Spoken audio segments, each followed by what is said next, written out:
लगातार 3 दिन तक जप ध्यान करने के विशेष योग हैं। इन योग एवं विशेष तिथि में जप ध्यान व सत्कर्म करने से अद्भुत लाभ मिलेगा। तो आइए जानते हैं किस दिन क्या करना है और महत्वपूर्ण योग के बारे में। तो सबसे पहले 8 दिसंबर 2024 रविवार को विजया सप्तमी है। ब्रह्म पुराण में वर्णन है कि विजया सप्तमी के दिन किया गया स्नान, दान, ध्यान, जप, तप, होम, उपवास सब कुछ बड़े बड़े पातकों का नाश करने वाला है। और रविवार सप्तमी के दिन जप ध्यान करने का वैसा ही हजारों गुना फल होता है जैसा कि सूर्य चंद्र ग्रहण में जप ध्यान करने से होता है। रविवार सप्तमी के दिन अगर कोई व्यक्ति नमक मिर्च बिना का भोजन करे और सूर्य भगवान की पूजा करे तो उसकी घातक बीमारियां दूर हो सकती हैं। अगर बीमार व्यक्ति न कर सकता हो तो कोई और बीमार व्यक्ति के लिए यह व्रत करे।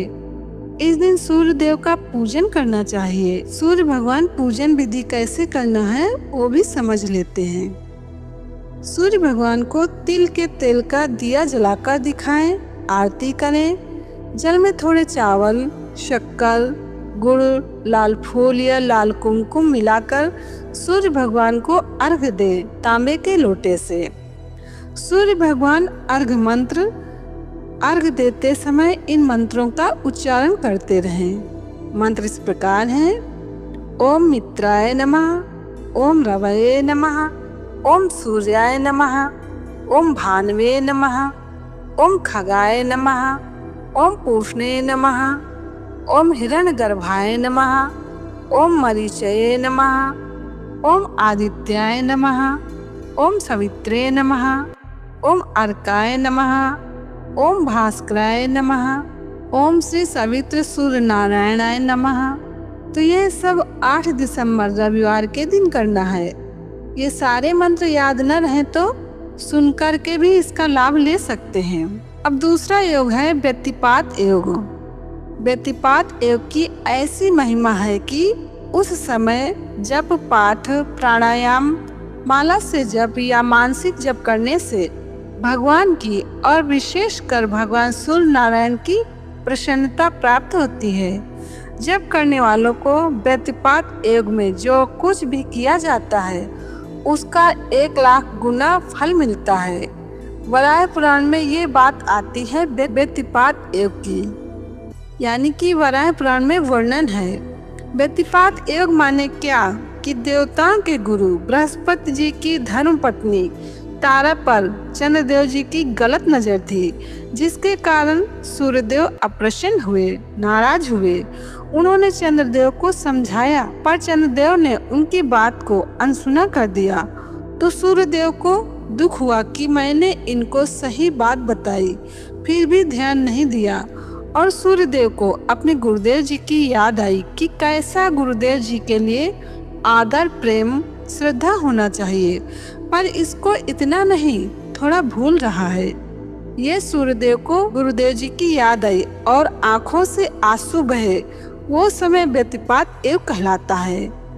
और उस समय किया हुआ जप, सुमिरन, पाठ, प्राणायाम, गुरु दर्शन की खूब महिमा बताई गई है वराह पुराण में। तो कब से लगेगा व्यतिपात योग ये भी समझ लेते हैं।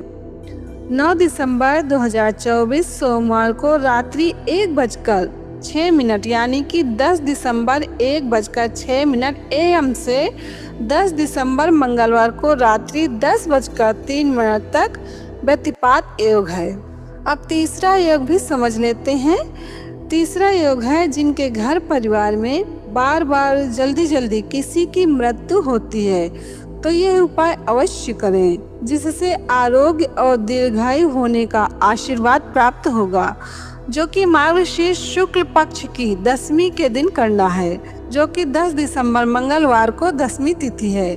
तो अब बात आती है कि इस दिन करना क्या है, वो भी समझ लेते हैं। विष्णु धर्मोत्तर ग्रंथ में बताया गया है कि जिनके परिवार में ज्यादा बीमारी जल्दी जल्दी किसी की मृत्यु हो जाती है, वे लोग मार्गशीर्ष मास में शुक्ल पक्ष की 10वीं तिथि के दिन, 10वीं तिथि के स्वामी यमराज जी हैं, मृत्यु के देवता हैं वो। भगवान धर्मराज यमराज जी का मानसिक पूजन करें 10वीं के दिन, और हो सके तो घी की आहुति दें। एक दिन पहले से हवन की छोटी सी व्यवस्था कर लेना। घी से आहुति डालें, इससे दीर्घायु और आरोग्य और ऐश्वर्य तीनों की वृद्धि होती है। विष्णु धर्मोत्तर ग्रंथ में बताया गया है कि आहुति डालते समय ये मंत्र बोलें। ध्यान रखें, जिसके घर में तकलीफें हैं वो जरूर आहुति डालें, और डालते मंत्र बोलकर स्वाहा अवश्य बोलें। जो आहुति न डालें वो केवल मंत्र पढ़कर नमः बोलें, और जो आहुति डालें यानी कि हवन करें वो मंत्र बोलकर स्वाहा अवश्य बोलें। स्वाहा बोलने से क्या होता है, भगवान तक ये आहुति पहुँचती है। तो मंत्र इस प्रकार हैं: ओम यमाय नमः, ओम धर्मराजाय नमः, ओम रत्तवे नमः, ओम अंतकाय नमः, ओम कालाय नमः। तो ये 5 मंत्र हैं। एक मंत्र को 7 बार 11 बार बोल सकते हैं। मंत्र बोलकर स्वाहा अवश्य बोलें। तो 10 दिसंबर 2024 मंगलवार को मार्गशीर्ष मास के शुक्ल पक्ष की 10वीं तिथि है। तो इस प्रकार लगातार 3 दिन तक महत्वपूर्ण और विशेष योग का लाभ अवश्य प्राप्त करें। तो जानकारी कैसी लगी कमेंट करके ज़रूर बताएं। तो ये वीडियो और लोगों को भी भेज दीजिए ताकि और लोग भी लाभ ले सकें। जय श्री कृष्ण।